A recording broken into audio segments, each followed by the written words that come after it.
¿Qué tal? ¿Qué tal? Muy buenas tardes. ¿Cómo le va? Lluviosas tardes en buena parte del territorio nacional, por cierto, en este miércoles 16 de marzo. ¿Cómo le va? Le pregunto porque yo sé a alguien que le está yendo, pues si no mal, bastante mal.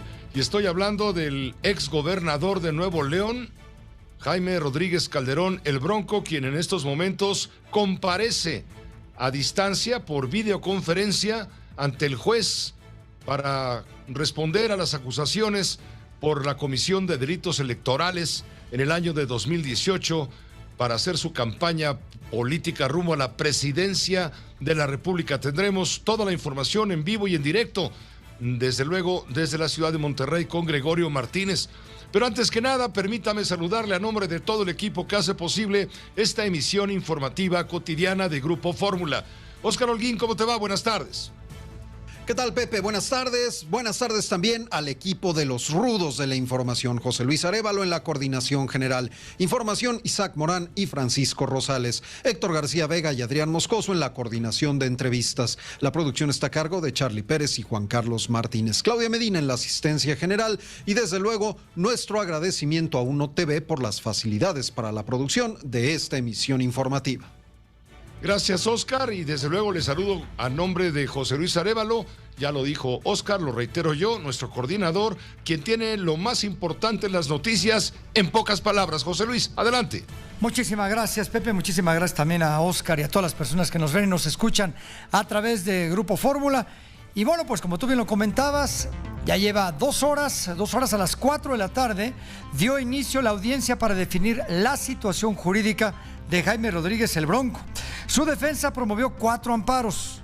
El presidente López Obrador pidió no usar la ley para venganzas políticas. Le vamos a tener toda la información.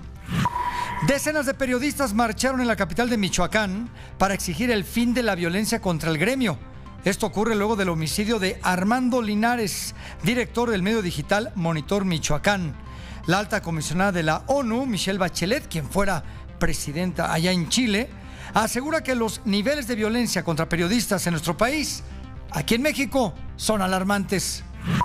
Joe Biden llama criminal de guerra a Vladimir Putin. El portavoz del Kremlin, Dmitry Peskov, dijo que la declaración de Biden es una retórica inaceptable y también es imperdonable. Los trabajos a marchas forzadas en el Aeropuerto Internacional Felipe Ángeles ocasionaron un verdadero caos en la autopista México-Pachuca. La obra, como bien sabemos, será inaugurada este lunes y el presidente dice que va a demostrar que se hacen 40 minutos de traslado de Palacio Nacional hasta aquel lugar. Y en Jalisco reanudan actividades y aforos al 100%.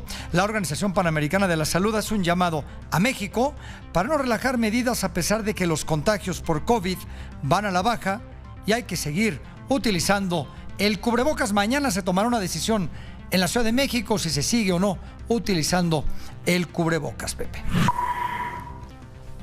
Hasta aquí las noticias más a la hora. Las noticias en pocas palabras. Esto lo solicitó el presidente de la República, José Luis. Se lo informa a la audiencia que nos sigue y mañana habrá este dictamen para ver si seguimos el ejemplo del estado de Nuevo León o también el de Coahuila, que se suman a la iniciativa de permitir que los ciudadanos no utilicen cubrebocas en los lugares abiertos, sí, en lugares cerrados. Hay que estar atentos, también estamos atentos a la detección de una variante desconocida de coronavirus. Esto ocurrió en Israel, aunque se adelanta que no tiene la gravedad aparente que tenía las variantes BA1 y BA2 del Omicron. Esta variante todavía no es conocida en el mundo y los 2 casos fueron descubiertos gracias a las pruebas PCR efectuadas en el aeropuerto David Ben Gurión.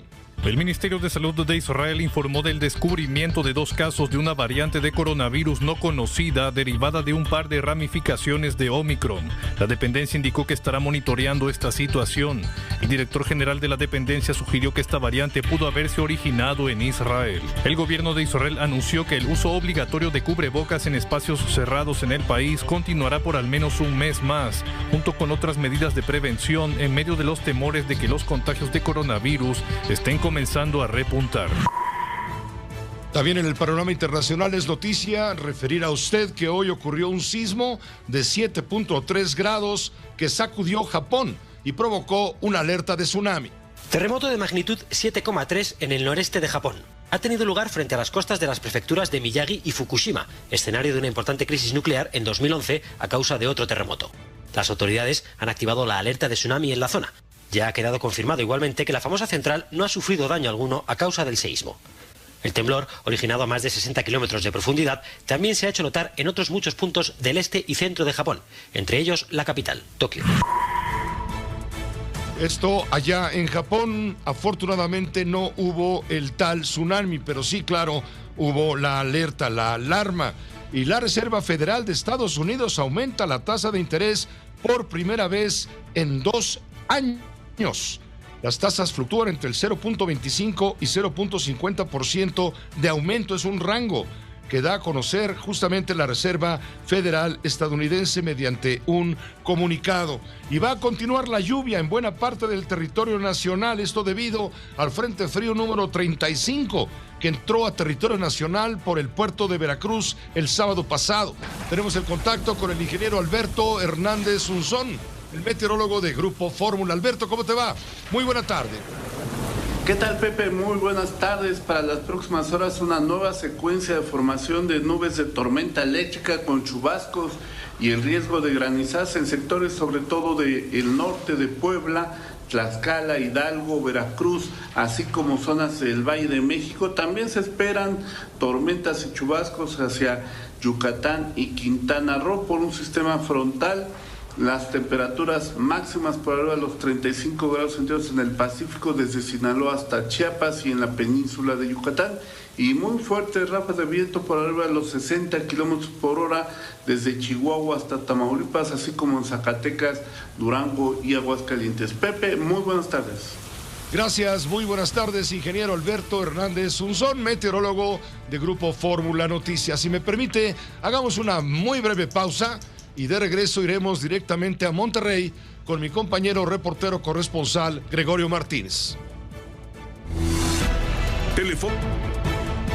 Tenemos comunicación directamente a Monterrey, Nuevo León, con Gregorio Martínez de Fórmula Nuevo León, justamente. Muy pendientes todos de lo que resulte en la primera audiencia a la que ha sido requerido el exgobernador del estado de Nuevo León, Jaime Rodríguez Calderón, alias El Bronco, detenido ayer, acusado de varios delitos electorales. Gregorio, estamos contigo y te escuchamos con mucha atención. Muy buena tarde. Muchísimas gracias, Pepe. Buenas tardes. Poco después de las 16 horas inició esta audiencia, la audiencia inicial, la audiencia de imputación en contra del exgobernador de Nuevo León, Jaime Rodríguez Calderón. Se realiza de manera virtual, es decir, a través del sistema de videoconferencia en privado, a petición de la defensa del exgobernador de Nuevo León. La Fiscalía Especializada en Materia de Delitos Electorales, la FE de Nuevo León, busca imputar al exgobernador Jaime Rodríguez por el delito de uso de recursos de procedencia ilícita en su campaña presidencial de 2018. Atención, porque esto ya es una variación con respecto a lo originalmente mencionado el día de ayer. Ayer decíamos que es la investigación de Jaime Rodríguez, la carpeta contemplaba desvío de recursos, desvío de personal, 570 personas que les pagaba el gobierno y que recolectaron firmas. Bueno, aquí más que eso es de dónde surgieron los recursos para pagarle a estas personas, ¿sí?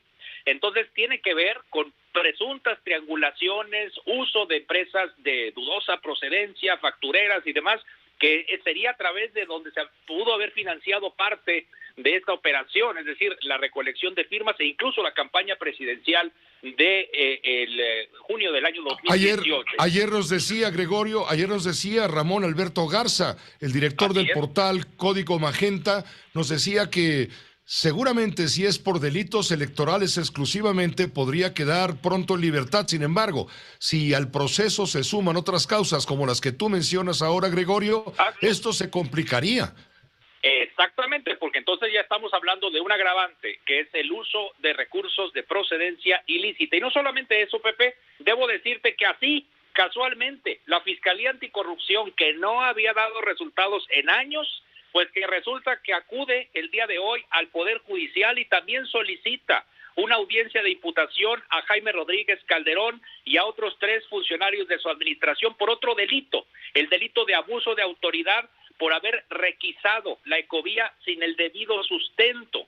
Es un tema, sí, ciertamente administrativo, el sistema de transporte colectivo que ha ido de mal en peor aquí en el estado. Y entonces hace años, recordamos ese episodio, que Jaime Rodríguez dijo, vamos a requisar la ecovía, nosotros nos vamos a encargar de brindar el sistema de transporte, que no sirvió para nada, ¿verdad? Evidentemente, pero aquí, de acuerdo a las fuentes allegadas al caso, en esa carpeta se habla de que el exgobernador violentó la ley de transporte para la movilidad al requisar la ecovía, cuya concesión ya había sido otorgada a una empresa en lo particular. Y hay otros 3 investigados, Roberto Rusildi, que fue secretario de Desarrollo Sustentable, Jorge Longorio, que fue titular del transporte, y Manuel Fernández, que fue director de Metro Rey, de quien también dependía este sistema de la ecovía, que es el Bus Rapid Transit, perdón el anglicismo, este sistema de carril confinado, ¿no? Para autobuses, como el Metrobús, pues, de la Ciudad de México. Entonces, pues es una segunda carpeta. Lo que sí pensaríamos es que habría, como también lo decía ayer Ramón Alberto,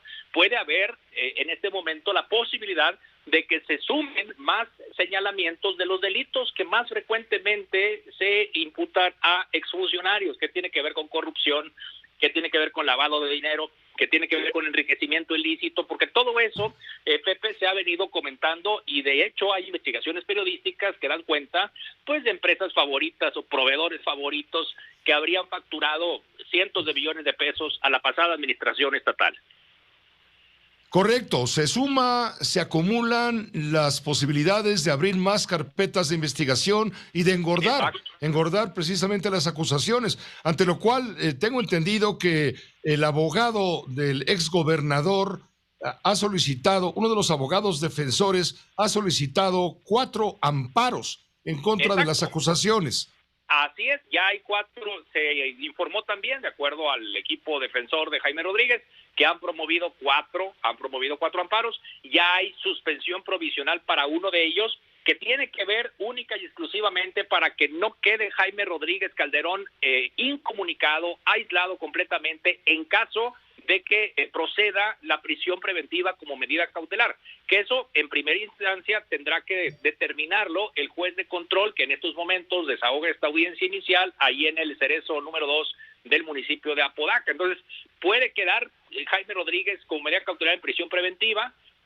A lo mejor le determina que no es la prisión preventiva una medida cautelar para esta primera carpeta, para esta primera orden de aprehensión, pero podría entonces girarse una segunda y hasta una tercera, ¿no? Órdenes de aprehensión, como bien dices, para acumular y para evitar que, pues, que si ya lo tienen ahí, que se les escape y que entonces se convierta esto en una simple, como decíamos ayer, una llamarada de petate, en una noticia así de reflector. Ahora, y que no quede nada más que eso, ¿sí? De acuerdo, pero todavía los otros 3 litigios, porque son 4 según nos enteramos ahora, todavía no hay resolución de los juzgadores, no aparece en los listados de los juzgados, no aparecen todavía estos amparos, por lo tanto, hoy seguirá en prisión Jaime Rodríguez Calderón, independientemente de esta solicitud de los 4 amparos, uno de los cuales ya se ha concedido, pero los otros 3 están todavía pendientes. ¿Ya terminó la audiencia? No, la audiencia se está desarrollando. Sí, la resolución de los amparos, esos 3 que mencionamos, quedarían listos para mañana. Y bueno, independientemente del tema del amparo, ahorita la resolución a la que llegue el juez de control, finalmente es quien tiene ahorita el mando en cuanto a la situación ya personal individual de Jaime Rodríguez, si continúa o no. O sea, la medida cautelar se desprenderá del resultado de esta audiencia inicial, que también se sabe que la defensa podría solicitar una ampliación del plazo para presentar más pruebas, y en ese caso muy posiblemente sí tendría que quedarse Jaime Rodríguez recluido ahí en el Cerezo número 2 de Apodaca. Se desarrolla esta audiencia inicial, estimaríamos que puede concluir esta noche o quizá ya pasada la medianoche, Pepe. Como sabemos, pues puede ser una audiencia de muy larga duración. El pronóstico reservado en cuanto a tiempos y sobre todo también en cuanto a resultados. Correcto, muchas gracias por la información, Gregorio. Quedamos muy al pendiente, sobra decirlo. Por supuesto que sí, Pepe. Estamos aquí pendientes en el estado de Nuevo León. Muchos saludos. Gracias por esta información precisa, concisa, desde luego. El presidente de la República se refirió a la detención de Jaime Rodríguez Calderón. Lo dijo en la mañanera. Pidió no usar la ley para venganzas políticas y criticó la difusión de fotografías de Jaime Rodríguez Calderón en redes sociales. Dijo que no se debe usar la ley para venganzas políticas y criticó la difusión de fotografías de Jaime Rodríguez Calderón en redes sociales. que exhiben al Bronco detenido y ya dentro de la prisión. El presidente de la República pidió que se transparencien los motivos y que se presenten las pruebas sobre el encarcelamiento del Bronco. También deploró la difusión del exmandatario estatal en la cárcel. Les insisto, pues considera que afecta la dignidad de las personas y afecta seguramente el debido proceso, como tenemos entendido. Así lo dijo el presidente. Sobre la detención de Jaime Rodríguez, es un asunto del Estado de Nuevo León, de las autoridades de Nuevo León. Yo me enteré ayer, ya cuando lo habían detenido, porque no es nada vinculado con el gobierno federal. Se tiene que informar bien sobre las causas. Lo que siempre recomiendo es que no se debe de utilizar la ley para venganzas políticas, no se pueden fabricar delitos y al mismo tiempo no debe de haber impunidad. Lo que no me gustó, y eso lo digo porque creo que afecta a la dignidad de las personas, fueron las fotos que le tomaron. ¿Sí? Eso no. Seguramente sobre ese punto señalado y subrayado por el presidente de la República tendrán mucho que comentar los abogados. En la línea telefónica tenemos contacto en este momento con Mariela Saldívar. Mariela Saldívar es activista en contra de la corrupción. En 2018 era diputada local al Congreso neoleonés y junto con Samuel García fue quien presentó la denuncia penal en contra del Bronco por delitos o presuntos delitos electorales. Y está en la línea telefónica. Mariela, diputada o exdiputada, debo decir, ¿cómo estás? Muy buena tarde y gracias por aceptar esta invitación. Buenas tardes, Pepe. Es un gusto estar aquí contigo y tu auditorio. Recuerdo muy bien, Mariela, que con Samuel García, y ayer hacíamos la referencia, tú detonaste todo esto al presentar la denuncia penal. Hubieron de transcurrir 4 años y 4 meses hasta que hubiera una acción de la justicia. ¿Qué te pareció ayer que haya sido detenido el exgobernador al que tú estabas acusando de delitos electorales? Fue una sorpresa porque las denuncias se interpusieron en enero del 2018 ante instancias administrativas, electorales y penales y políticas, porque inclusive se promovieron juicios políticos en el Congreso para tratar también de remover al gobernador. Desafortunadamente, las instancias administrativa, política y electoral fueron agotadas y ayer fue justamente la primera noticia, digamos, que tuvimos de alguna acción penal relacionada con alguna irregularidad de las que denunciamos de la administración del exgobernador. ¿Ustedes de qué acusaban concretamente al Bronco?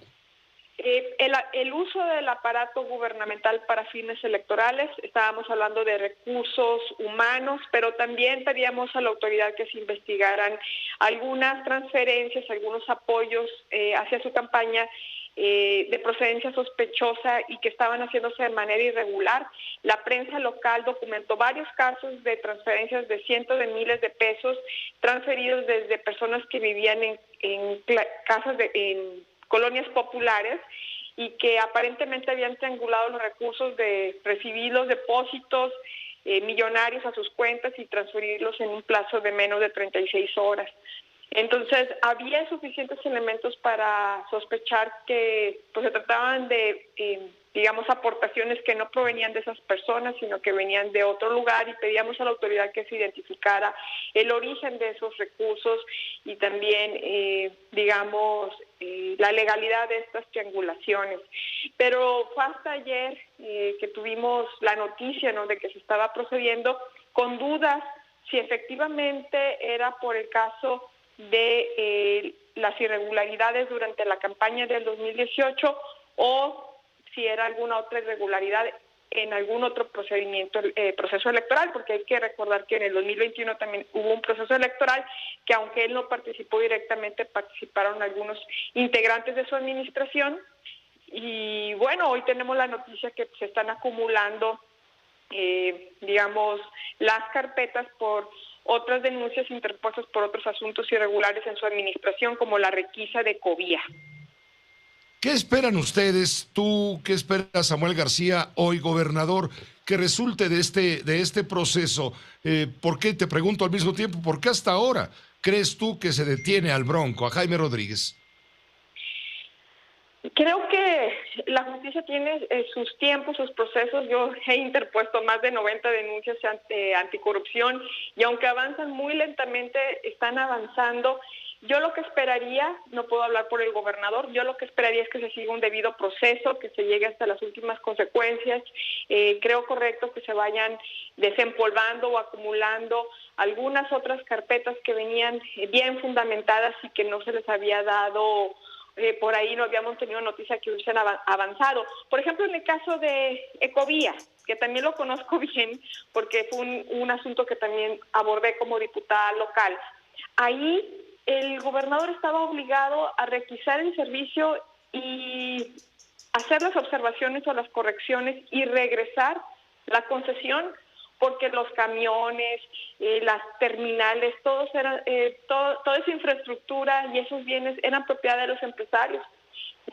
Infraestructura y bienes que se fueron deteriorando en estos 5 años de operación, que llevan a ser 6, y cuyo proceso no se cumplió de acuerdo a los términos de la ley. Entonces puedo entender por qué está avanzando esa causa, y así como ese caso hay otros que fueron denunciados y que hay que estar a la expectativa de la autoridad para ver si también los van a acumular en este momento.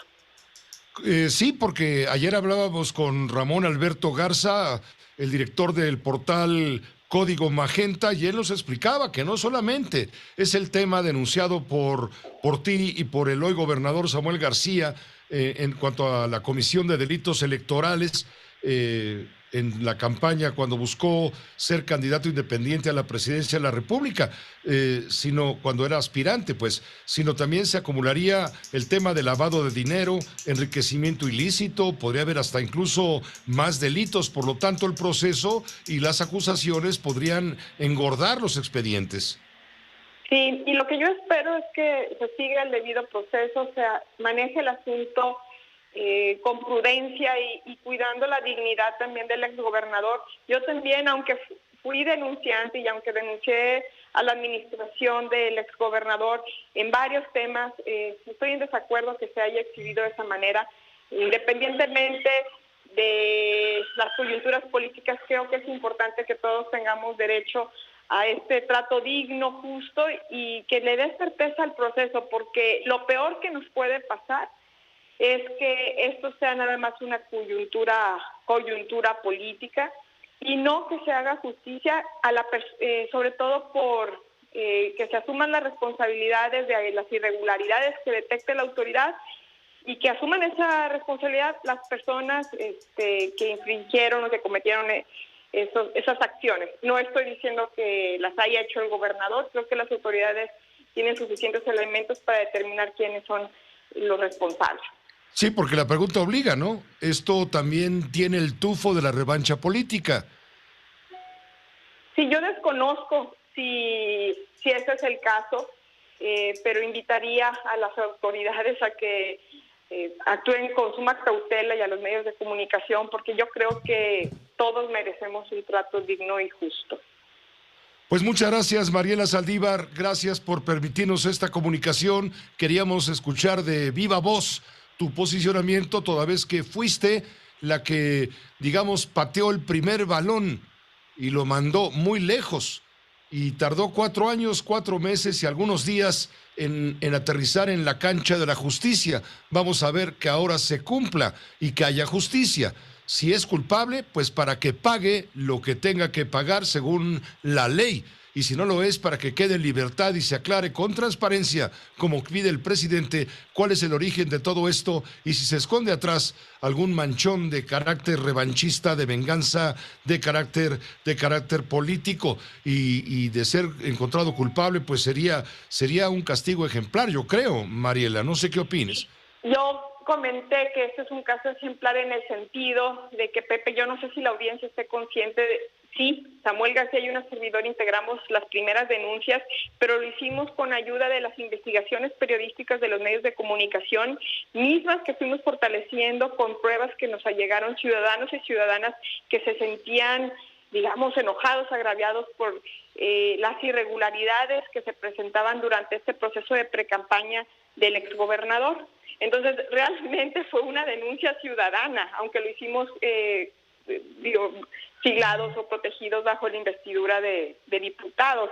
Ahora, sí sería un caso ejemplar que algo así llegue a alguna consecuencia en caso de que la autoridad determine que hay alguna responsabilidad, porque en Nuevo León, como en muchos estados del país, llevamos años con primeras planas y noticias de supuestos casos de corrupción, digamos, cuestiones muy evidentes de miles de millones de pesos, Pepe, que nunca reciben castigo, que se quedan en primeras planas, en la nota del día, y con nulos, y tú lo decías muy bien ahorita al principio, nulos resultados de las autoridades que investigan los hechos y casos de corrupción. Entonces sí sería algo ejemplar, pero no por esa sed de justicia podemos permitir que se violente el proceso o que no respondan los verdaderos culpables. Entonces por eso hay que estar cautelosos y seguir al pendientes del caso. Pues te agradezco mucho, Mariela Saldívar, que nos hayas tomado la llamada. Estaremos en contacto, si nos permites, para darle seguimiento a todo este proceso. Contigo también. Claro que sí, Pepe, estoy a tus órdenes. Muchas gracias. Muy buena tarde, mientras tanto. Y en la línea telefónica, el jefe Diego Fernández de Ceballos, abogado penalista. Él tiene, como siempre, su bitácora de la resistencia, pero hoy lo estamos invocando a que se manifieste en términos jurídicos. Aprovechando, por cierto, permítame mandarle un cálido, afectuosísimo abrazo al querido Diego Fernández de Ceballos con motivo de su enésimo cumpleaños. No voy a decir la cantidad porque no alcanzan los números a caber en la pantalla. Querido Diego, te abraza José. ¿Cómo te va? Muy buenas tardes. Gracias, José, por tu saludo, gracias por la felicitación y estoy a tus órdenes con el afecto y el cariño de siempre. Gracias, Diego. En este cumpleaños tuyo tendrás una opinión sobre lo que está sucediendo con Jaime Rodríguez Calderón, el Bronco. Sí, por supuesto. Mira, déjame decirte que aunque se trata de un asunto que apenas está llegando al Poder Judicial, es un asunto naturalmente complejo, complicado, porque como tú lo has anunciado y tu reportero y tu colaborador de Monterrey ha dicho que se habla de varios delitos y de varias carpetas, empiezo por felicitar a la persona que acaba de platicar contigo, creo que se llama Mariela Saldívar. Sí, Mariela Saldívar, que ahora es activista y fue diputada y fue la que junto con Samuel García hizo la primera denuncia penal en el año 2018 a partir sobre todo de publicaciones periodísticas que luego nos acaba de explicar, ellos mismos fueron profundizando. Bien, pues la felicito por la forma tan respetuosa, tan sensata, tan cuidada como ha hablado del caso y que ha pedido el debido proceso. No está haciendo alarde de nada, ni está haciendo ostentación que pudiera llevarnos a la idea de una venganza o cosa por el estilo. De verdad, la felicito. Ahora, entrando en materia, te digo que me parece bien, José, porque así procede, que sea el Poder Judicial quien decida si hay o no delitos que perseguir y sancionar, porque así lo exige el Estado de Derecho. Pero también me parece indebido el protagonismo del actual gobernador en este caso, con algunos desplantes, como por ejemplo afirmar que su gobierno es incorruptible. A ver, José, eso en sí mismo es una falacia, porque todos los gobiernos son por definición corruptibles. Podrán no ser corrompidos en algún momento, pero de ninguna manera se puede hablar de que no sean corruptibles, porque están siempre expuestos a corromperse. Y creo que la historia de los gobiernos en México y en todo el mundo y en toda la historia de la humanidad afirman lo que te estoy diciendo. Los gobiernos, como todas las organizaciones, como todas las instituciones, como todas las personas, en definitiva, podemos caer en actos de corrupción. Además, suele decirse que solamente algunos cadáveres no embalsamados resultan incorruptibles por la gracia de Dios, aunque claro, la ciencia tiene sus propias explicaciones para decirnos por qué algunos cadáveres no han sido corruptos o no se han corrompido. Pero ningún gobierno puede equipararse a un cadáver, porque tienen vida e incurren en acciones y en omisiones que pueden llegar a ser ilegales, maliciosas y aún depravadas. Así que el actual gobernador de Nuevo León debe cuidar sus palabras y no decir que su gobierno es incorruptible, porque también a él el destino lo alcanzará. Ahora, recordemos que los más encendidos discursos en contra de la corrupción los hemos escuchado de candidatos y de gobernantes que terminan en el banquillo de los acusados. Recordemos, por ejemplo, el caso que nos ocupa de Rodríguez Calderón, apodado El Bronco, que ofreció de llegar a la presidencia cortar las manos de los ladrones, y hoy por lo pronto está preso y acusado de ladrón. Ciertamente, José, tiene en su favor la presunción legal de inocencia, por lo que no proceden los linchamientos públicos. Pero los mexicanos debemos exigir, en este caso como en los demás, que se aplique la ley. No prejuzgar, no exonerar, no linchar, sino simplemente que se aplique la ley. Porque la corrupción en México satura la vida pública y privada en este país. Gracias, Diego, por tu comentario, desde luego. Un abrazo fuerte y gracias por la felicitación. Adiós. Doble abrazo también por tu cumpleaños. Gracias, adiós. Diego Fernández de Ceballos, mi querido Diego Fernández de Ceballos. José Luis Arévalo, también hay información del general León Trawitz, quien fue responsable de haberse involucrado, al menos de eso está acusado, en temas de huachicoleo. Fue capturado en Canadá, se espera su extradición. Tú tienes más datos, José Luis. Así es, Pepe. Justamente el general brigadier Eduardo León Trawitz fue capturado en Canadá con fines de extradición el viernes 17 de diciembre del año 2021. Ya llevaba 2 años prófugo cuando fue capturado. Fue acusado de proteger a organizaciones de huachicol, como bien comentas, que causaron pérdidas de por lo menos 45,000 millones de pesos durante el sexenio pasado, según cálculos de Petróleos Mexicanos. Además de ocupar la subdirección de salvaguardia estratégica de Petróleos Mexicanos, también fungió como jefe de escoltas cuando el expresidente Enrique Peña Nieto fue gobernador del Estado de México del año 2005 al 2011. De acuerdo con la acusación de la Fiscalía General de la República, Trawitz era el protector del huachicol dentro de Pemex, así señala el comunicado, durante el gobierno de Enrique Peña Nieto del 2012 al 2018, junto a un grupo de cómplices ya procesados que encubrieron y protegieron esta práctica desde el interior de la petrolera estatal mexicana. México pidió la extradición del general desde el 12 de noviembre del año 2019. Así están las cosas con el señor Eduardo León Trawitz. Pues sí, hoy las autoridades de Canadá, que lo tienen retenido utilizando un brazalete para evitar su fuga, le otorgaron libertad bajo fianza. Él está en una prisión de Vancouver y podrá portar este brazalete electrónico. Deberá presentarse el próximo 6 de abril a la audiencia, y ese día se abordará el tema de la extradición a México, donde tiene el general una orden de aprehensión por crimen organizado, lo que tú comentabas, José Luis, y también robo de combustible. Gracias. Vamos a una pausa muy breve. Volvemos enseguida. Internet, josecardenas.com, grupoformula.com.mx. Todas las voces. Ayer por la tarde, en el estado de Michoacán, concretamente en la ciudad de Zitácuaro, fue asesinado de 8 balazos el periodista Armando Linares, director del portal de noticias Monitor Michoacán.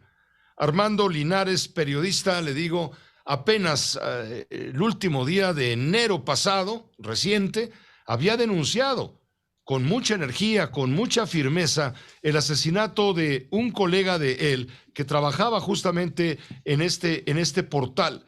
Estamos hablando de Roberto Toledo. Él fue asesinado el 31 de enero. Es colaborador de este portal Monitor Michoacán, y cuando fue sorprendido afuera de un despacho jurídico donde también laboraba. Bueno, él tuvo Armando Linares, por supuesto, la fortaleza, la firmeza, el valor de denunciar públicamente lo que había ocurrido en ese momento, y fue explícito cuando señaló: no nos vamos a callar. Bueno, pues finalmente lo callaron. Hoy reporteros y fotógrafos y camarógrafos irrumpieron en el Congreso del Estado de Michoacán para protestar por el asesinato ahora de Armando Linares, que se convierte en el 8º periodista en perder la vida en lo que va de este 2022. Marcos Morales, de Raza Informa. Te estamos escuchando, tú tienes la nota directamente desde la ciudad de Morelia. Adelante. Gracias, Marcos, por esta colaboración. Pepe, muy buenas tardes, con el gusto de saludarles. Efectivamente, ya durante este día, a unas horas del homicidio del compañero Armando Linares López, director del portal informativo Monitor Michoacán, pues se realizó una marcha con compañeros periodistas que participó del Monumento a las Tarascas sobre la avenida Madero en Morelia.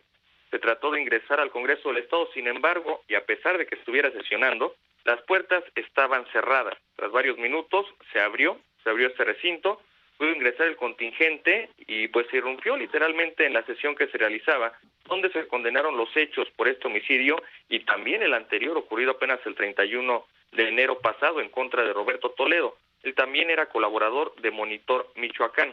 En este sitio se exigió a los diputados reglamentar ya leyes y normas que permitan la protección adecuada de los periodistas en Michoacán.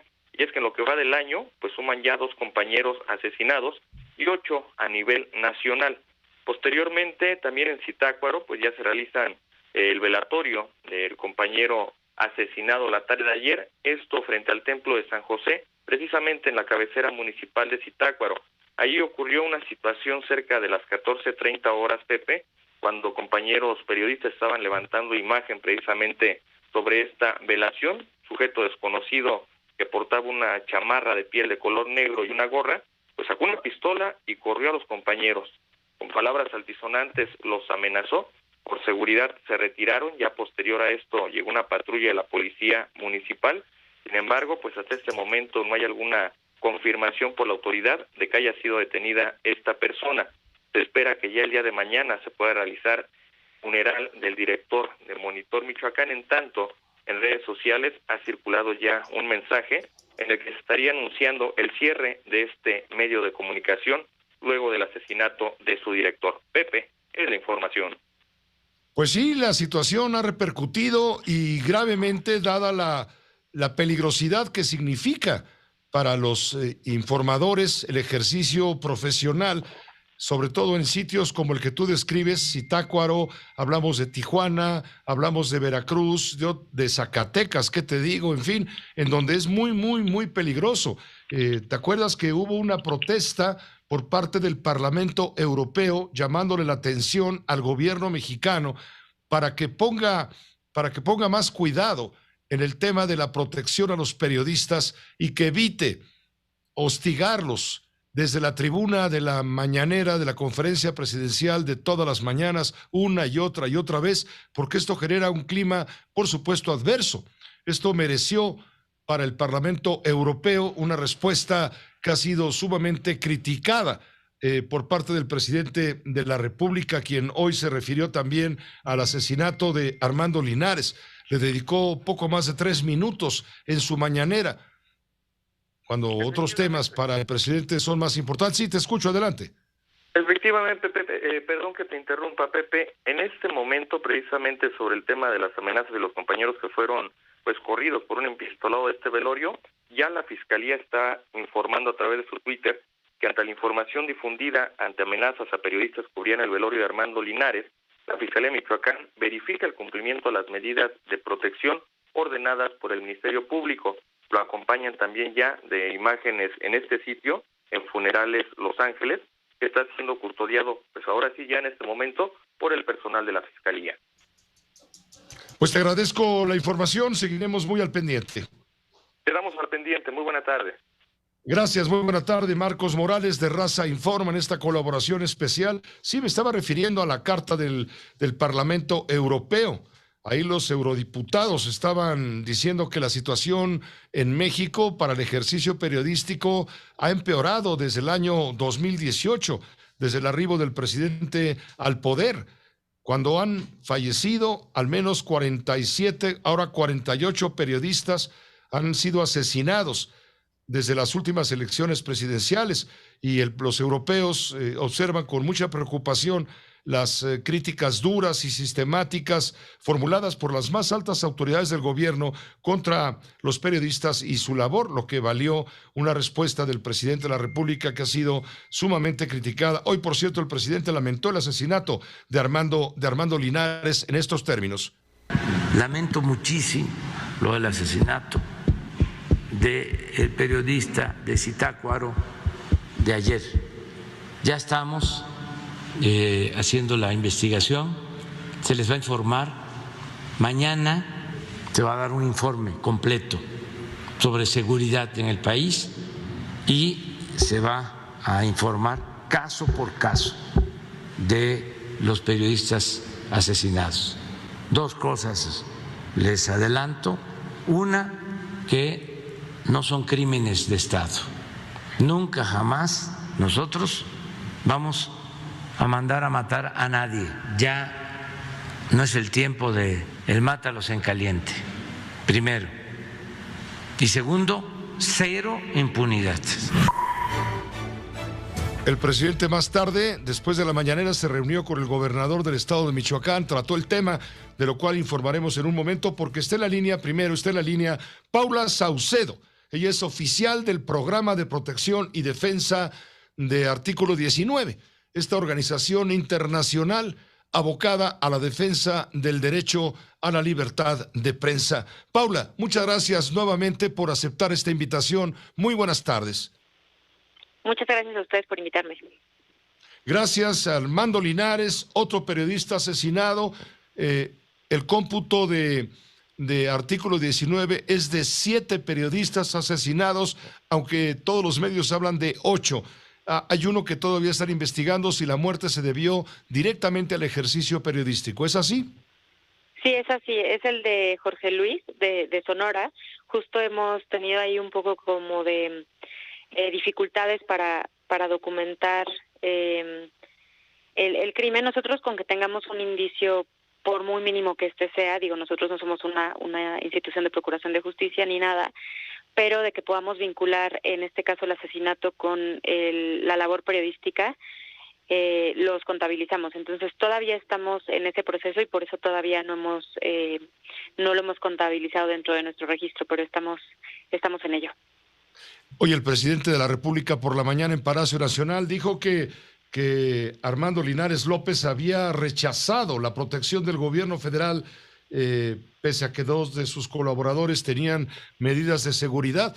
Él había denunciado hace mes y medio, el 31 de enero, había denunciado justamente amenazas, y aún así no lo protegieron, y aún así lo callaron y lo mataron.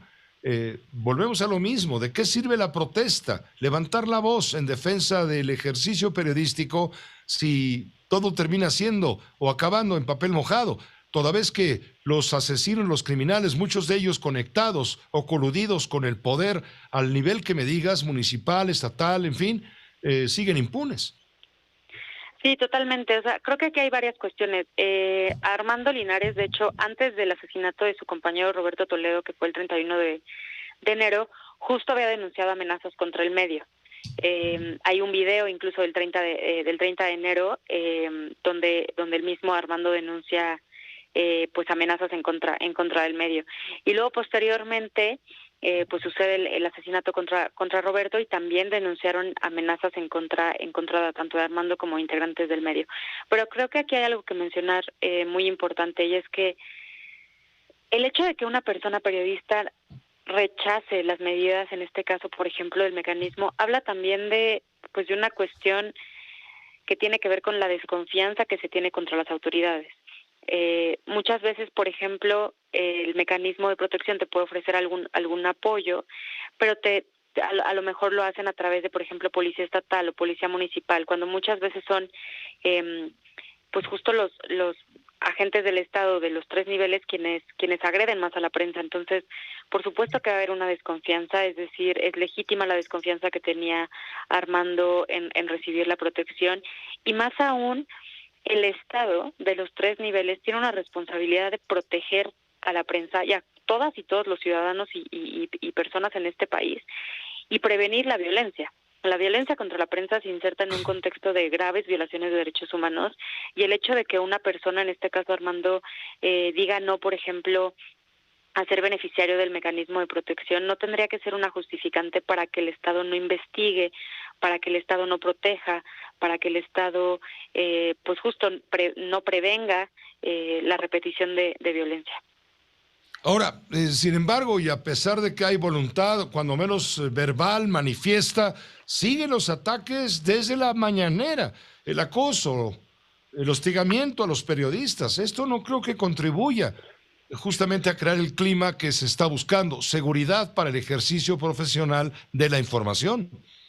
Completamente. En un país con base en nuestro registro donde se agrede a la prensa por ejercer su labor cada 12 horas, pues la estigmatización, el señalamiento, la criminalización, por supuesto que aumenta los riesgos y las vulnerabilidades que tiene ya la prensa de sufrir violencia. Aumenta y agrava el contexto ya de por sí bastante hostil para el ejercicio periodístico. Y además, por ejemplo, haciendo referencia a lo que mencionas, y como ejemplo, esta sección bastante desafortunada para una sociedad democrática que es el quién es quién en las mentiras. Ya incluso el mismo relator para la libertad de expresión de la Comisión Interamericana de Derechos Humanos ha llamado al gobierno mexicano a reconsiderar esta sección, porque justamente pues no tiene cabida en una sociedad democrática. La prensa, por supuesto, tiene que ser observada y debatida, pero este debate y esta observancia tendrá que ser desde la sociedad. No puede ser el Ejecutivo Federal, en este caso, y el Estado quien decida bajo qué parámetros la prensa debe ser evaluada, y además pues divide la opinión pública entre las y los buenos periodistas, y siendo por supuesto los malos quienes critican, quienes preguntan, quienes hacen preguntas que le pueden incomodar en este caso al Ejecutivo Federal y a su gobierno.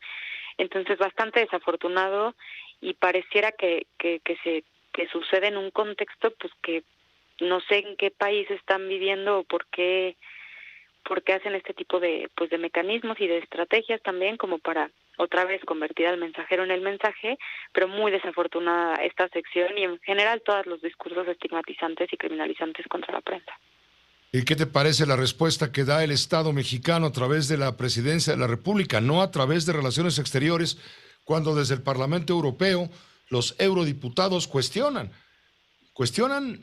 hechos que son verdad? Ciertamente tiene un tufo de, como dice el presidente, de intervencionismo, andan de metiches, pues sí, pero creo que no se queda ahí el debate debía ser en responder a esos cuestionamientos que ponen en entredicho justamente al Estado mexicano, que dice cuidar a los periodistas, que dice que no agrede a periodistas, pero tampoco los cuida. Y se va el presidente por el lado del afán de los europeos con sus instintos colonialistas de meterse, de ser injerencistas, de meter la nariz donde no tienen por qué meterla, en fin. Entiendo que haya esa reacción, pero el fondo es que no se responden las preguntas de las afirmaciones que está planteando el Parlamento Europeo, que es realmente el fondo del asunto, ¿no crees? Claro, creo que aquí hay algo muy importante también, y es que las declaraciones o la respuesta que hace el presidente y el vocero de la presidencia, otra vez pues tienen este objetivo, otra vez utilizan este mecanismo o esta estrategia de convertir al mensajero en el mensaje, y entonces otra vez estamos hablando de la respuesta que le dio el presidente, ¿no? En lugar de, por ejemplo, el contenido. ¿Qué es lo que dice la resolución, que además es de carácter urgente y que creo que es importante mencionar, que fue votada fue votada a favor, aprobó por 607 votos a favor, 2 abstenciones 2 votos en contra y 73 abstenciones. Es decir, que fue una resolución aprobada abismalmente por votos a favor. Eso por una parte. Y por otra parte, a ver, la resolución que emite el Parlamento Europeo lo emite dirigido al Estado mexicano. No dice al gobierno de Andrés Manuel López Obrador. No dice eso en ningún momento. Dice al Estado mexicano. Porque es el Estado mexicano el que está obligado a prevenir y a proteger a la prensa y a personas defensoras de derechos humanos. Y además menciona varias cuestiones como se utiliza, y les preocupa, por supuesto, por todo este contexto que venimos platicando, que parece que hay un mecanismo sistemático de agredir y criminalizar a la prensa. Y por supuesto que es grave. La última vez que el Parlamento Europeo emitió una resolución de carácter urgente fue en 2014, cuando la desaparición de 43 estudiantes normalistas de Ayotzinapa. Entonces, claro que habla de la gravedad del asunto, y eso de que la situación de ahora es heredada. Claro que es heredada, pero también hay responsabilidades ahora, y también hay omisiones y acciones que el gobierno actual está haciendo y que son responsabilidad. Y el gobierno que venga, del partido que venga, al estar a la cabeza del Estado mexicano, van a tener las mismas obligaciones que el actual gobierno tiene, que es otra vez prevenir y proteger a la prensa. Pues Paula Saucedo, agradezco muchísimo, como siempre, que hayas aceptado la invitación para comentar esto en voz alta con la audiencia de Grupo Fórmula también. Muchísimas gracias, Pepe, por la invitación.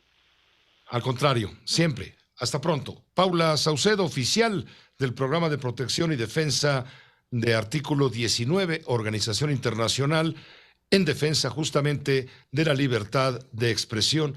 También la alta comisionada de la Organización de las Naciones Unidas, Michelle Bachelet, reaccionó al crimen que cobró la vida de Armando Linares López y en general a los crímenes que durante este 2022 se han acumulado, 7 u 8, los que sean. Dice artículo 19, 7 directamente relacionados con la información, la profesión de informar, 1 que se está investigando. Son 8 en total las personas que han perdido la vida. ¿Qué más dijo Michelle Bachelet, José Luis Arévalo? Muchísimas gracias, Pepe. Justamente Michelle Bachelet aseguró que los niveles de violencia que viven los periodistas mexicanos son alarmantes y recriminó la impunidad que se vive alrededor de estos casos. Quien fuera presidenta de Chile, que actualmente ocupa este cargo como alta comisionada de la Organización de Naciones Unidas, aseguró que desafortunadamente en ocasiones funcionarios han contribuido al clima de miedo en el que trabajan al denigrar a los periodistas y la relevancia de su trabajo. Durante la 49 sesión del Consejo de Derechos Humanos de la ONU, que se llevó a cabo el 8 de marzo en Ginebra, Suiza, la alta comisionada rechazó el clima de violencia que viven los periodistas mexicanos. Bachelet hizo un llamado durante su intervención a todos los gobiernos para que fortalezcan la protección de los periodistas, así como la rendición de cuentas por los delitos contra ellos. Vamos a esperar, Pepe, la reacción de Palacio Nacional a estas declaraciones de la alta comisionada de la ONU. Sí, José Luis, queda muy claro. Y también hoy, por cierto, el presidente de la República recibió esta mañana en Palacio Nacional al gobernador de Michoacán, Alfredo Ramírez Bedoya, en el contexto del asesinato del periodista Armando Linares en Zitácuaro, y la semana pasada por la muerte, asesinato también del alcalde de Aguililla, César Valencia, y de su asesor René Cervantes. Todo esto se manejó hoy en Palacio Nacional. Hay imágenes donde está saliendo el gobernador Alfredo Ramírez Bedoya de Morena, justamente de la consulta con el presidente de la República. Nos permite una pausa muy breve. Regresamos para darle a usted el parte de guerra en el día 21, luego de la invasión rusa al territorio de Ucrania. Aquí se escuchan todas las noticias y todas las voces. Mariela Saldívar es activista en contra de la corrupción. Y lo que yo espero es que se siga el debido proceso, se maneje el asunto con prudencia y cuidando la dignidad también del exgobernador. Yo también, aunque fui denunciante y aunque denuncié a la administración del exgobernador en varios temas, estoy en desacuerdo que se haya exhibido de esa manera. Independientemente de las coyunturas políticas, creo que es importante que todos tengamos derecho a este trato digno, justo y que le dé certeza al proceso, porque lo peor que nos puede pasar es que esto sea nada más una coyuntura política. José Cárdenas informa. Todas las noticias, todas las voces. Guerra en Ucrania. Los últimos días se han registrado varios bombardeos letales, pero la capital ucraniana aún no ha sido tomada. Un edificio de apartamentos de 12 plantas ha resultado dañado por los bombardeos de artillería. En Ucrania, más de 75.000 niños se han convertido en refugiados. La Corte Internacional de Justicia ha dictado que Rusia suspenda inmediatamente las operaciones militares en Ucrania. El alcalde de Kiev ha declarado un toque de queda de 35 horas. Vladimir Putin denuncia que los patrocinadores occidentales están empujando a Kiev al derramamiento de sangre. Este es un terror que Europa no ha visto en 80 años. José Cárdenas informa. Guerra en Ucrania. Digamos a grandes rasgos son los encabezados correspondientes al 21º día luego de la invasión rusa sobre territorio ucraniano. Comenzaré por informarle que hoy el presidente de Estados Unidos, Joe Biden, ha llamado criminal de guerra a Vladimir Putin, el presidente de Rusia. Dijo que es imperdonable toda esta situación. La réplica del Kremlin, por supuesto, no se hizo esperar. El presidente de Estados Unidos, Joe Biden, arremetió el miércoles contra el mandatario ruso Vladimir Putin por la invasión a Ucrania. Cuando la prensa le preguntó al estadounidense si el gobernante de Rusia era un criminal de guerra. Creo que él es un criminal de guerra. Además, Biden confirmó una ayuda militar adicional sin precedentes para que Ucrania enfrente al ejército ruso. Además, Biden calificó a Putin de autócrata, que a través de Ucrania ataca la voluntad humana de ser libre, y aseguró que Estados Unidos está con las fuerzas de la libertad. Más tarde, la vocera de la Casa Blanca, Jen Psaki, señaló que el presidente Joe Biden estaba hablando desde el corazón y en relación a lo que ha visto por la televisión. Pero ya hubo respuesta. El portavoz del Kremlin, Dmitry Peskov, dijo que la declaración del presidente Biden era una retórica inaceptable e imperdonable. Esto según la agencia rusa de noticias TASS. Hasta ahora el gobierno de Estados Unidos había invitado a usar este término para referirse a Putin, llamarle criminal de guerra, aunque la vicepresidenta Kamala Harris dijo la semana pasada que debería haber una investigación sobre la posibilidad de que Rusia haya cometido crímenes de guerra en Ucrania. A este tiempo, Joe Biden está anunciando el envío de más ayuda a Ucrania, ayuda para la compra de armas o de armamento militar. Califica a Vladimir Putin, le digo, como criminal de guerra. Todo esto ha sido sumamente comentado y cuestionado. Para ello está Armando Guzmán, allá en la ciudad de Washington, donde son las 8 de la noche con 9 minutos. Armando, estamos enlazados contigo. Adelante, por favor, con tu reporte.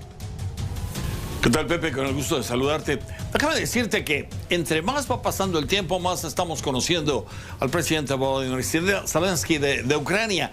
Y lo más curioso es que ahora sabemos que a este hombre no le puedes decir que no, porque no lo va a entender. Hoy habló con el Congreso de los Estados Unidos para pedirle lo que ha estado pidiendo durante casi 3 semanas, que los cielos de Ucrania se cierren y que sea Estados Unidos el encargado de hacerlo. Estados Unidos no quiere saber absolutamente nada de eso. Sin embargo, el presidente Zelensky insiste, quiere soluciones, estuvo insistiendo en soluciones, se las pidió al Congreso de los Estados Unidos y lo hizo en una forma muy directa, hablando, por ejemplo, de la historia de Estados Unidos, del 11 de septiembre del 2001, de Pearl Harbor, de incidentes y de sucesos históricos que tienen mucha importancia para los estadounidenses y obviamente para los senadores y congresistas que lo estaban escuchando. Y habló también de Martin Luther King y del discurso aquel del sueño, de tengo un sueño importante. Y eso es lo que les vino a decir el presidente esta mañana. Aquí está. Rusia ha convertido el cielo ucraniano en una fuente de muerte para miles de personas. Las tropas rusas ya han disparado cerca de 1000 misiles contra Ucrania, innumerables bombas. Han utilizado drones para matarnos con precisión. Este es un terror que Europa no ha visto en 80 años. Y pedimos una respuesta a este terror por parte de todo el mundo.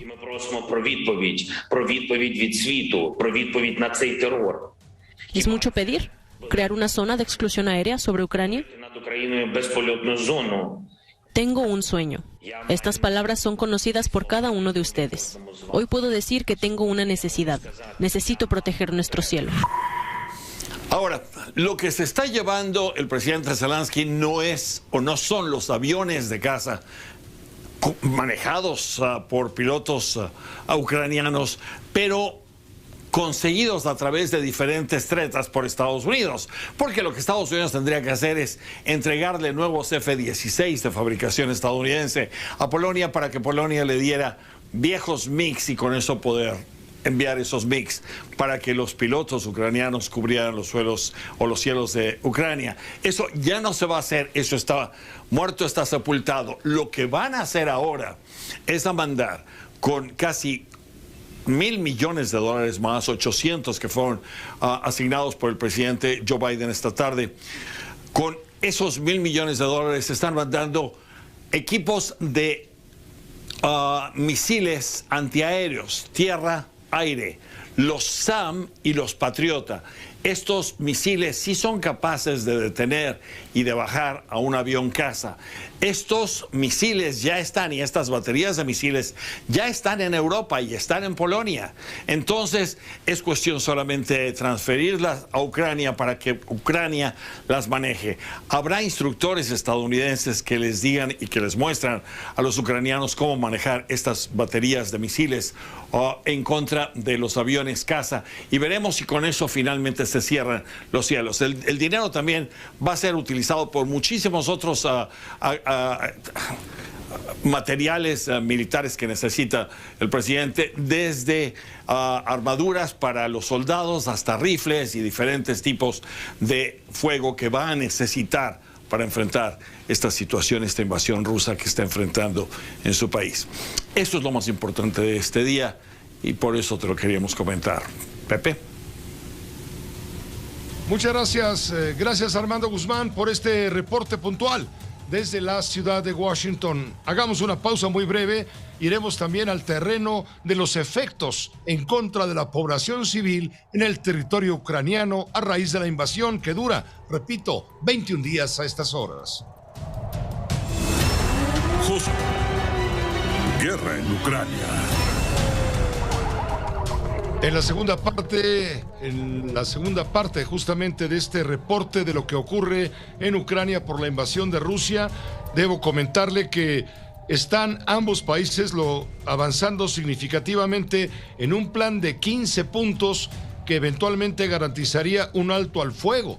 Esto lo publica el diario londinense Financial Times. De acuerdo con esto, las tropas rusas se retirarán siempre que Kiev renuncie a incorporarse a la OTAN y autorizar bases militares extranjeras de países como Estados Unidos, Turquía o el Reino Unido.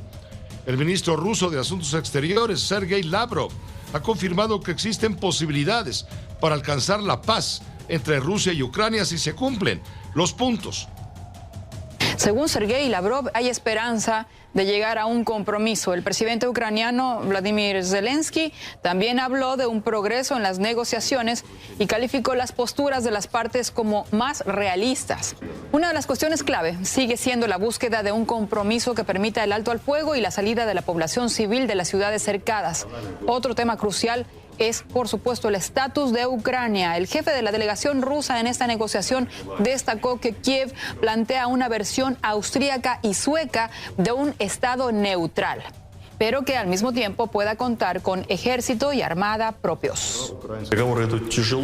Las negociaciones son difíciles, se realizan lentamente. Por supuesto, nos gustaría que todo esto se realizara mucho más rápido. Es un deseo sincero de la parte rusa. Queremos llegar a la paz lo antes posible. Ucrania ofrece una versión austríaca y sueca de un estado neutral desmilitarizado, que es al mismo tiempo un estado con su propio ejército y marina. Mientras se llega a algún tipo de acuerdo, en principio, por lo pronto el ejército ruso ha bombardeado un teatro en la ciudad de Mariupol, en donde estaban refugiados civiles. El Parlamento de Ucrania, la Rada, informó que el lugar quedó reducido a escombros. Las autoridades de Mariupol aseguraron que en el teatro habría entre 1,000 y 1,200 personas. También fueron atacadas tanto Kiev como otras grandes ciudades en un intento de aplastar una defensa ucraniana que ha frustrado los avances rusos. Masacre de civiles en Chernigov, a unos 140 kilómetros al norte de Kiev, donde al menos 10 personas han muerto cuando al parecer tropas rusas dispararon contra ciudadanos que hacían cola para comprar pan, según informaron las autoridades ucranianas. El ataque se produjo a las 10 de la mañana. Chernigov está rodeada por las fuerzas rusas desde hace varios días y sufre a diario graves bombardeos. Muchos han alcanzado edificios residenciales. Un día más en el que Kiev despierta bajo el signo de la guerra. En la capital ucraniana está vigente el toque de queda hasta las 7 de la mañana del jueves y los proyectiles rusos han vuelto a impactar en zonas residenciales. Un edificio de apartamentos de 12 plantas ha resultado dañado por los bombardeos de artillería. Se informó de 2 bajas sin especificar si heridos o muertos. Además, Rusia ha difundido videos que muestran armamento occidental supuestamente abandonado por los ucranianos en la región oriental del Donbass. Pero la intensificación de los bombardeos en todos los frentes no se ha traducido en avances sustanciales sobre el terreno. A más de 20 días, a 21 días del inicio de la invasión rusa, la guerra ha obligado prácticamente a 3 millones de ucranianos a huir de las balas y los bombardeos, mientras otros se quedan viviendo en sótanos, en búnkeres, en subterráneos, claro, para evitar lo peor. Kiev sigue siendo objetivo del ejército ruso. Los últimos días se han registrado varios bombardeos letales, pero la capital ucraniana aún no ha sido tomada. Los habitantes, pese a las malas condiciones, resisten. Nos lo cuenta nuestra enviada especial, Annelies Borges. Muchos habitantes de Kiev que aún permanecen en la capital ucraniana han pasado la última noche, al igual que la mayoría, en refugios como este, ya sean aparcamientos, sótanos o estaciones de metro reconvertidos en búnkeres. Son los únicos lugares seguros que quedan en la capital, una ciudad cada vez más afectada por los bombardeos, mientras siguen los enfrentamientos entre las tropas rusas y el ejército ucraniano. El alcalde de Kiev ha declarado un toque de queda de 35 horas, declarando que es un momento difícil para la capital ucraniana, después de que varias personas fallecieran cuando zonas residenciales fueron alcanzadas por bombardeos. La gente que queda en la que hasta hace poco era una animada capital de 3 millones de residentes aseguran que están listos para luchar. Y en este contexto de la crisis humanitaria, más de 1,5 millones de niños son parte de esta tragedia. 3 millones de personas han huido de la guerra luego de la invasión rusa en Ucrania y de ellos más de la mitad son niños. El Fondo de las Naciones Unidas para la Infancia, UNICEF, dice que el ritmo de este éxodo muestra que cada minuto de este conflicto provoca la huida de 55 niños, casi un niño por segundo. James Elder, portavoz de UNICEF, dijo textualmente: cada día en los últimos 20 días en Ucrania más de 75,000 niños se han convertido en refugiados. Esta crisis en términos de escalada no tiene precedentes desde la Segunda Guerra Mundial y no parece que vaya a disminuir, afirmó Elder. En tanto, desde Ginebra, el portavoz de la Organización Internacional para las Migraciones, la OIM, confirmó el desplazamiento de 3 millones de personas y dijo que dentro de ese número están al menos 157,000 nacionales de terceros países. Este es el drama en el lugar de los hechos. Y en el Vaticano, ante miles de fieles reunidos para la audiencia general de los miércoles, el Papa Francisco pidió detener la invasión a Ucrania con un mensaje para Putin: Dios, detén la mano de Caín. Perdonaci la guerra, Signore. Signore Jesucristo, Figlio di Dio. Perdónanos por la guerra, Señor. Perdónanos por la guerra. Señor Jesucristo, Hijo de Dios, te lo imploramos. Detén la mano de Caín. Ilumina nuestra conciencia. Que no se haga nuestra voluntad. No nos abandones a nuestras acciones. Páranos, Señor, páranos. Y cuando hayas parado la mano de Caín, cuídalo. Es también nuestro hermano.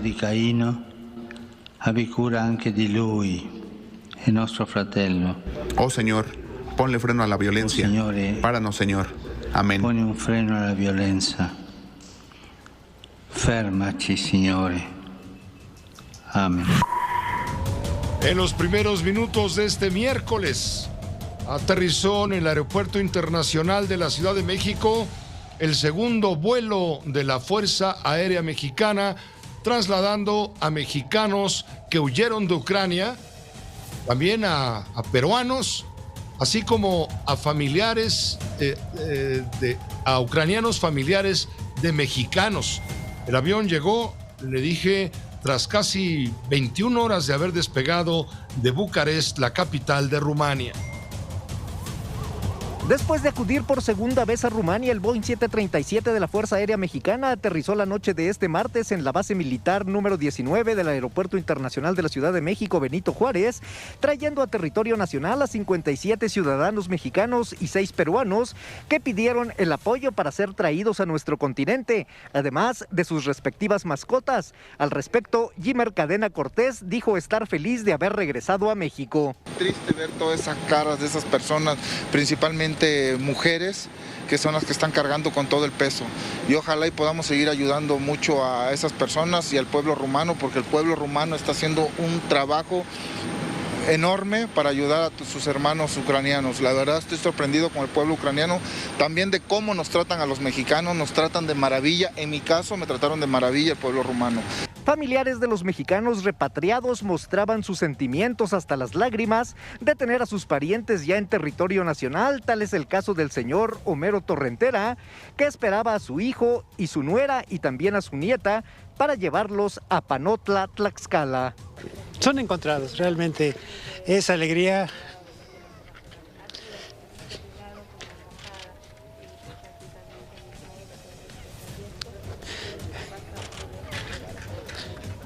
Ganas de llorar. Es para nosotros una gran satisfacción volver a tener a mi hijo en casa, a mi nieta y a la esposa de mi hijo. Es algo indescriptible. No tengo palabras para decir qué es lo que siento. Es difícil porque a ninguno de ustedes les deseo esos momentos de angustia, de desesperación, de impotencia, de no poder hacer nada por él. También ucranianos estuvieron esperando a familiares, agradeciendo al gobierno mexicano el apoyo de haberlos traído sanos y salvos. Habla Svitlana Artacheva, que esperaba nerviosa a su madre y a su hija. Agradecer mucho a este país, quería agradecer al presidente, quería agradecer a la embajada mexicana en Ucrania, la embajada mexicana en Eslovaquia, en Austria, en Rumania. Ayudaron mucho con los documentos, hicieron todo muy rápido, muy buena atención. Y gracias por el segundo vuelo de repatriación, que ya puedo ver, mi hija es de nacionalidad mexicana, tiene 6 años, está chiquita, y viene con mi mamá, con su abuela. Cabe señalar que en el primer vuelo llegaron 45 mexicanos, 28 ucranianos, 7 ecuatorianos y un peruano, por lo que la Secretaría de Relaciones Exteriores y la Sedena han logrado repatriar hasta el momento a 102 connacionales y han dado el apoyo a latinoamericanos. Anunció la Cancillería que aún hay más de 30 mexicanos que se encuentran en Ucrania, los cuales han quedado por su propia voluntad. Sin embargo, no se descarta que pueda existir un tercer vuelo. Con imágenes de Miguel Ángel Brígido, Oscar Zúñiga, Grupo Fórmula. A bordo de este vuelo de la Fuerza Aérea Mexicana viajaron nuestros compañeros de Grupo Fórmula, de ida obviamente y de regreso. Me estoy refiriendo a mi compañero reportero Israel Aldave, también a su camarógrafo, quien estuvo muy atento mandando imágenes. Hablo de Ricardo Rodríguez, quien acompañó a Grupo Fórmula en esta cobertura especial y magnífica por parte de Israel, a quien tengo en la línea y le agradezco mucho que nos permita comentar brevemente, claro, el vuelo de regreso, pero sobre todo la experiencia, Israel. Destacadísima tu labor informativa, precisa, concisa, como debe de ser. Enhorabuena, Israel. ¿Qué te traes de recuerdo? Porque esto será para ti inolvidable. Sí, por supuesto, Pepe, gracias, muchísimas gracias de corazón por el reconocimiento.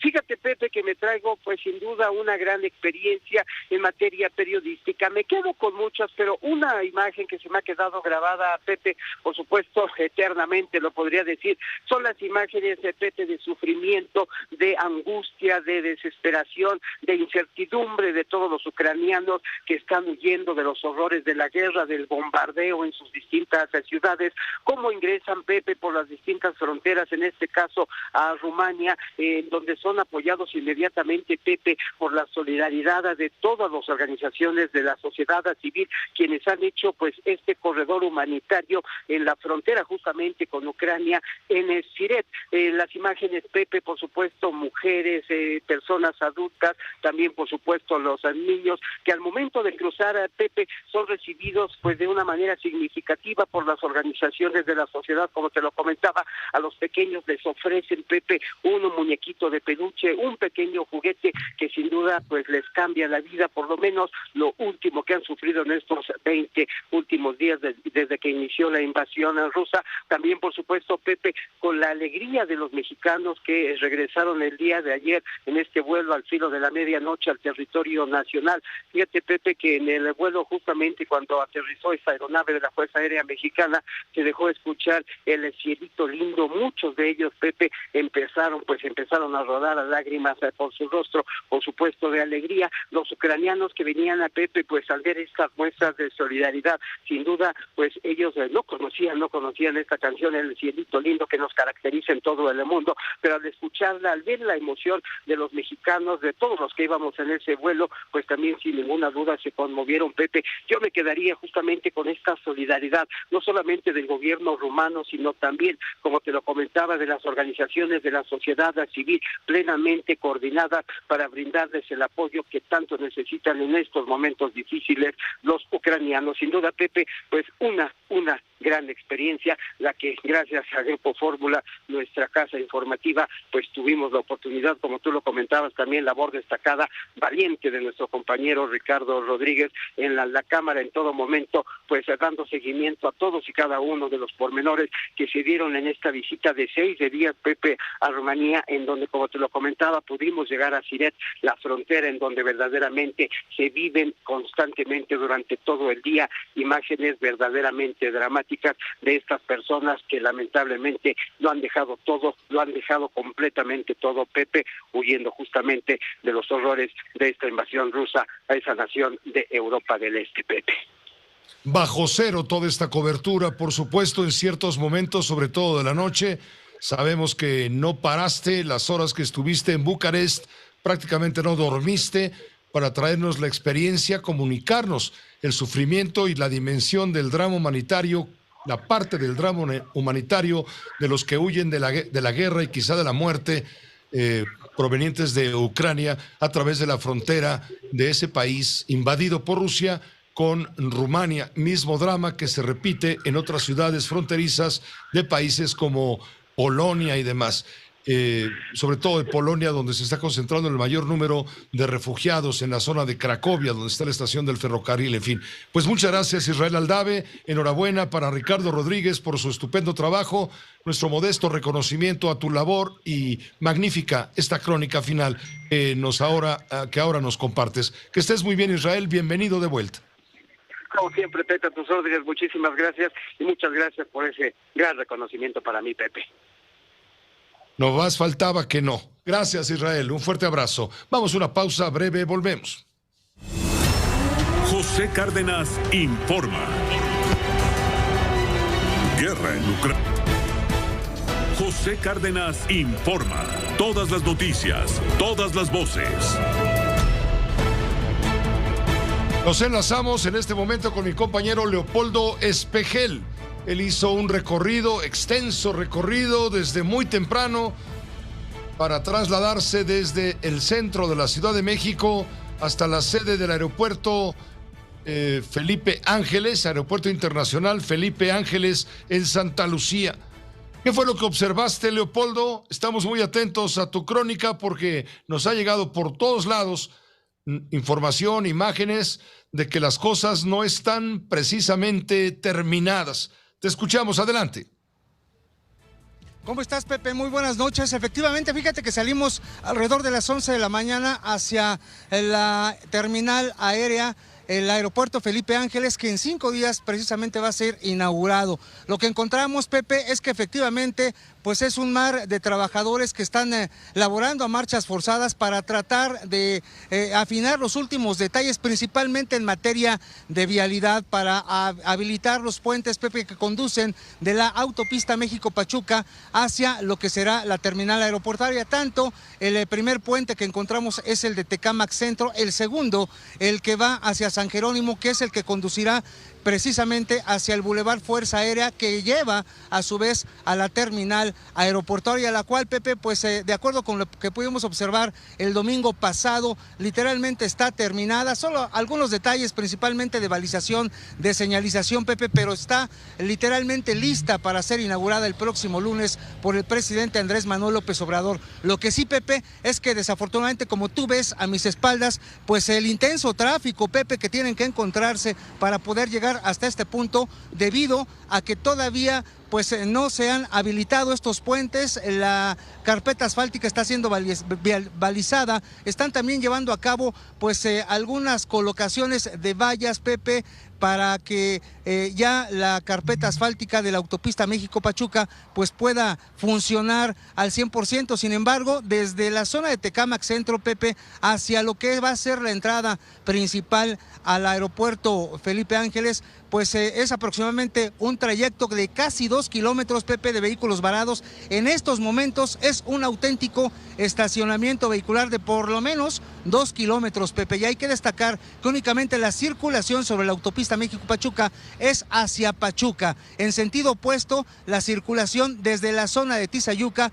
es desviada, Pepe, por la carretera federal México-Pachuca, y solamente desde ese punto es como se puede acceder en este momento hacia lo que será el aeropuerto de Santa Lucía. Vimos que los puentes peatonales pues todavía, Pepe, están siendo pintados, les están colocando los postes, se está colocando la energía eléctrica, pero te puedo decir, Pepe, que pues por lo que vimos presentan un avance ya del 90%. Nos dijeron los trabajadores, Pepe, que tienen la instrucción de concluir a más tardar el sábado al mediodía para llevar a cabo pues algunas pruebas y verificar que el domingo puedan estar ya habilitadas estas vías de acceso. El tiempo promedio que hicimos desde Indios Verdes hacia este punto, que es el aeropuerto Felipe Ángeles, a las 11 de la mañana, Pepe, fue de 45 minutos. Es el tiempo que aproximadamente se hará sin que se encuentre, sin encontrar algún incidente sobre la autopista. La caseta de cobro en Ojo de Agua cuesta 58 pesos, Pepe. Eso es lo que pudimos encontrar este día, que por cierto, Pepe, pues ha llovido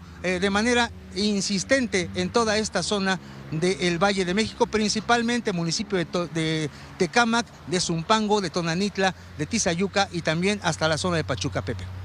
Nos están comentando que desde Fórmula Universidad hasta el área donde tú te encuentras, en las inmediaciones de Santa Lucía, del aeropuerto, en este momento, debido al tránsito, se haría 1 hora con 43 minutos de trayecto. Leopoldo, la situación es difícil, lo estás tú reportando, tú hiciste poco tiempo. El presidente ha dicho que el próximo lunes saldrá muy temprano de Palacio Nacional para demostrar que se puede transitar desde Palacios, desde el centro histórico de la Ciudad de México hasta Santa Lucía en algo así como 40 minutos. Sí, dijo que va a salir como a las 4 de la mañana, que no es precisamente la hora de mayor tráfico. No va a dormir en el hotel porque dijo no está certificado. Dicho de otra manera, porque no está terminado. Mira, hubo un usuario de las redes sociales, el arquitecto Axel Belfort, quien estuvo mandando fotografías de manera constante. Él hizo una visita hoy alrededor de la 1:30 de la tarde, justamente a la zona donde está el hotel, y dice, pues les puedo compartir que no está terminado. En la supuesta inauguración van a mostrar un edificio aparentemente terminado por fuera, pero totalmente inoperante por dentro. inconcluso, con muchos retrasos y problemas de logística. Es el hotel del Aeropuerto Internacional de la Ciudad de México en este momento. Estamos mostrando la imagen a través de Telefórmula y todavía están trabajando, no está terminado, le falta. En este momento se trabaja marchas forzadas para que por lo menos se cubran las fachadas del hotel, para que en las imágenes aéreas y terrestres aparente estar terminado frente a las cámaras del próximo, que va a haber un próximo show, pero dicen no, esto no es así. Está mandando imágenes tomadas desde el hotel inconcluso hacia la ciudad aeroportuaria. Y se puede ver la bandera de ingreso al Aeropuerto Internacional Felipe Ángeles. Notamos que no hay una sola construcción ahí. De los más de 10 inmuebles ofrecidos en el plan maestro de la primera etapa, está todavía desierto. Se ve en la imagen, la estamos mostrando. Otra toma desde el hotel, pero ahora viendo hacia adentro del aeropuerto, a la izquierda se ve parte del estacionamiento con pésimo diseño y paletas de colores militares. A la derecha, al fondo, la terminal de pasajeros y sus naves industriales. Desde el centro del hotel, patio interno y viendo nuevamente hacia la terminal de pasajeros, notamos en primer plano las estructuras de cubiertas de ingreso al lobby en planta baja, también estructuras de cubierta para las rampas de ingreso y el estacionamiento en el sótano. Conexiones peatonales del hotel hacia la terminal y circulación y patios de maniobra todavía tampoco están terminados. Aún se trabaja en tramos de estructura pesada en el hotel y en sus inmediaciones. Está dando otras tomas donde dice que el estacionamiento principal tiene paletas militares, vialidades, patios y jardines inconclusos. Tampoco hay luz eléctrica definitiva y habilitada para el hotel y su periferia. Pues por eso no se va a quedar el presidente a dormir. Otra vez desde el centro del hotel, viendo hacia las rampas de ingreso al sótano, al fondo uno de los extremos de la horrible terminal de pasajeros, es lo que dice este hombre. Y viene lo mejor de todo, la carnita, buche, tripa del hotel, en fin, es lo que dice. Las habitaciones del hotel apenas, pues no están listas. En fin, es lo que está mostrando el arquitecto Axel Belfort, que nos manda esta información. Pues, ¿cómo la ve? La situación es bastante problemática. Lo de los costos tiene muchas inquietudes, tiene con mucha inquietud a la gente. En fin, vamos a comentar esto con el doctor Carlos Elizondo Mayer Serra, profesor de la Escuela de Gobierno del Tecnológico de Monterrey, si me permite, después de una pausa. Su opinión es importante. Los de adelante corren mucho, los de atrás se quedarán. Y no me refiero a los aviones, porque, bueno, pues el lunes van a empezar a volar algunos. Va a haber un vuelo internacional México-Caracas. El doctor y otros, uno a Mérida y otro, claro, a Villahermosa, Tabasco, claro. Vamos con el doctor Carlos Elizondo Mayer Serra, quien ya está haciendo maletas para irse a estrenar el aeropuerto. ¿Cómo te va, Carlos? ¿Ya estás listo? Buenas noches. Carlos es, como usted sabe, profesor de la Escuela de Gobierno del TEC de Monterrey, Campus Ciudad de México. Adelante, Carlos. Buenas, estoy listo con las maletas para el vuelo a Caracas y es una oportunidad única. Decían que no se consiguen fácilmente los boletos, pero en fin, el tema de fondo es, bueno, es impresionante que el presidente haya logrado cumplir con la fecha. No está todo listo, pero cumplió con la fecha. Yo creo que muestra esta capacidad del gobierno de seguirle los pasos al presidente. Lo malo es que no resuelve, Pepe, el problema de fondo. El problema de fondo es mejorar la conectividad del centro de la ciudad, del centro del país y en particular de la Ciudad de México, y aprovechar al máximo la restricción mayor que tiene el espacio, que es el espacio aéreo. Y esto no lo logra el aeropuerto de Santa Lucía, porque no permite operar al mismo tiempo Santa Lucía con el aeropuerto capitalino. Es decir, van a estar los dos funcionando, pero las pistas no pueden funcionar simultáneamente. Entonces, lo que hicimos fue partir la capacidad aeroportuaria entre Santa Lucía y la Ciudad de México, y los aeropuertos, Pepe, tú lo sabes, lo que importa es la posibilidad de conexiones que te den. Con 6 vuelos, o 7, u 8, o 25, no tendrás nunca la conexión suficiente. El gobierno ha desperdiciado una oportunidad de tener realmente una conectividad aeroportuaria como la que les hubiera dado Texcoco. Pero a mí lo que más me sorprende de todo esto, Pepe, es que además el gobierno está desperdiciando el actual aeropuerto capitalino como zona de desarrollo para el oriente de la ciudad, Pepe. En el proyecto de Texcoco, con esta capacidad que tiene el gobierno de hacer las cosas, hubieran podido acelerar Texcoco, quitarle lujos, estarlo inaugurando hoy. Y lo más importante para el la jefa de gobierno y para la ciudad en general, la oportunidad de utilizar las más de 700 hectáreas del actual aeropuerto, que ahí se cerraría, para tener un Texcoco donde podrían operar simultáneamente varias pistas. Este actual aeropuerto podría transformar el oriente de la ciudad como ninguna obra lo ha podido hacer, probablemente ninguna ciudad del mundo. Entonces, se cumplió el objetivo presidencial, habrá un aeropuerto en Santa Lucía, pero se perdió la oportunidad de mejorar la conectividad de la Ciudad de México y la enorme oportunidad, Pepe, de desarrollar el oriente de la ciudad con parques, universidades, vivienda, vialidades, etcétera, la zona más pobre, la zona que más vota por el presidente López Obrador y por Morena. Una tristeza. Gracias, Carlos, por tu comentario. A ustedes, gracias a ti, Pepe, saludos. Saludos, el hubiera es del tiempo, es del verbo, ya te amolaste. Nos vamos a una pausa breve, volvemos. En Grupo Fórmula, todas importantes las noticias. A nombre de todo el equipo, gracias por su atención, su confianza y todo lo demás. A continuación, en estas frecuencias de radio, sintonice usted la fórmula financiera. Lo esperan los periodistas Mari Carmen Cortés, Pepe Yuste y Marco Antonio Mares, y en Telefórmula, Leonardo Curcio. Gracias y hasta mañana.